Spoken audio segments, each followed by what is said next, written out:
Los tweeters de papel.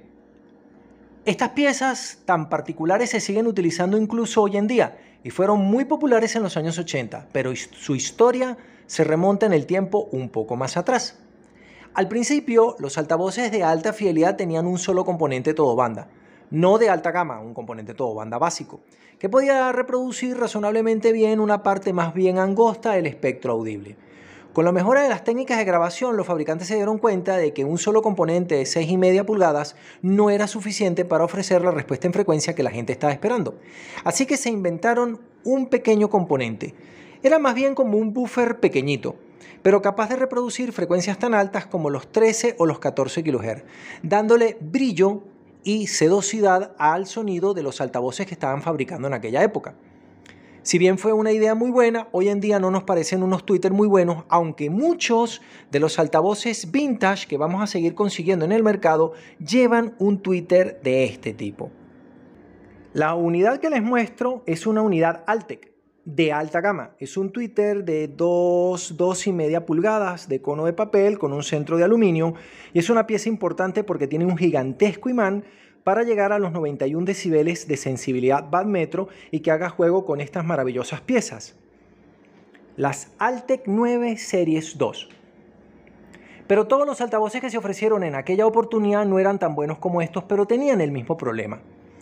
Estos tweeters en particular tienen una respuesta en frecuencia que es muy eficiente o muy fuerte entre los 8, 9, 10 kHz, produciendo un sonido que es raro para los agudos. Los platillos no suenan finos, suenan fuerte, pero no suenan finos, suenan groseros. La respuesta en frecuencia de ellos se extiende hasta los 12, 13, tal vez 14 kHz, y al principio fueron una solución muy interesante. No sé los malos estudios de grabación, pero por lo menos en los buenos estudios de grabación, y me refiero en particular a los estudios Abbey Road de Londres, la respuesta en frecuencia de las grabaciones de buena parte de la música clásica, me refiero a todos los Beatles y la primera parte de Pink Floyd, no pasaba a frecuencias altas. Veamos. Por ejemplo, los discos The Piper at the Gates of Dawn y A Sarse Full of Secrets de Pink Floyd de 1967 y 1968 no tienen nada por encima de los 13 kHz. Además de que la gente oía música a través de la radio AM, la FM llegó mucho tiempo después y la cinta magnética, por lo menos al principio, no ayudaba mucho.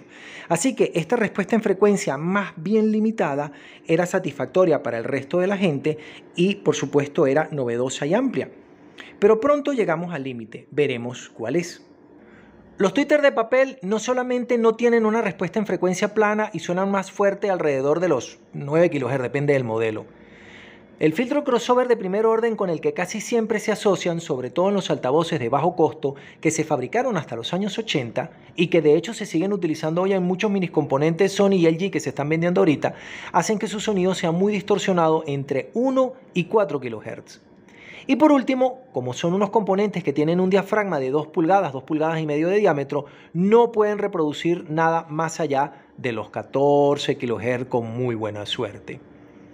Cuando llega la nueva técnica del sonido digital, todo cambia. Veamos. Aquí tenemos un amplificador típico de los años 80, pero ya en los años 70 había un montón de amplificadores y preamplificadores que podían extenderse en su respuesta en frecuencia más allá de los 50 kHz, cosa que los valvulares al principio no podían hacer. Y como todos ustedes saben, la técnica del vinil de 1935, creado por CBS, ya permitía una grabación de banda ancha hasta los 25 kHz, aunque los estudios de grabación no pudieron implementarla correctamente, sino hasta 1973, 1974. Hay gente que comenta que la primera grabación realmente de banda ancha fue, una grabación conocida, fue El lado oscuro de la luna de Pink Floyd. Por supuesto, también habían grabaciones de banda ancha menos conocidos que fueron hechas por Philips Decca Record para música clásica, pero ¿cuánta gente las oyó? Esto empujó a los fabricantes a desarrollar un tipo de tweeter distinto, completamente diferente. Por cierto, una tecnología descendiente de la técnica de sonorización industrial de la gente de Altec Lansing de los años 30. Pero no llegaría esta técnica al sonido de alta fidelidad sino hasta 1973, que es de cuando yo recuerdo salió el primer altavoz que tenía esto. un Twitter de cúpula, un verdadero Twitter de cúpula, que hoy en día, por supuesto, es el rey indiscutible del sonido de alta fidelidad, porque puede lograr una respuesta en frecuencia de más allá de 30 kHz. Depende mucho del material. Aquí, por ejemplo, podemos ver cómo hemos despedazado la vida de estos componentes Electro Voice de colección que después tendrán que ser recuperados y reconados para aprovechar de ellos su Twitter, que ya les voy a mostrar dónde está. Aquí estamos. Aquí ha venido a parar el Twitter de esas Electro Voice. Quiero que lo vean. Este es un Twitter de cúpula, pero además de eso está metido en una trompeta que corrige su respuesta en frecuencia y lo hace sonar mucho mejor. El experimento que estamos haciendo hoy en día, de mal gusto de mi punto de vista, pero finalmente lo estamos haciendo, es probar el sonido de estas Altec Lansing 9 Series 2, pero no con su Twitter de papel limitado a los 13 o 14 kHz, que por supuesto hace juego con el sonido blando de los componentes de cono de papel que trae esta pieza, sino con este nuevo Twitter que además tiene un diafragma de aluminio de cúpula, con lo cual su sonido es particularmente brillante. Le da vida a los altavoces, eso es cierto, pero también deshace el sonido original de estas piezas. Hemos decidido hacer este experimento como upgrade. Bowers & Wilkins.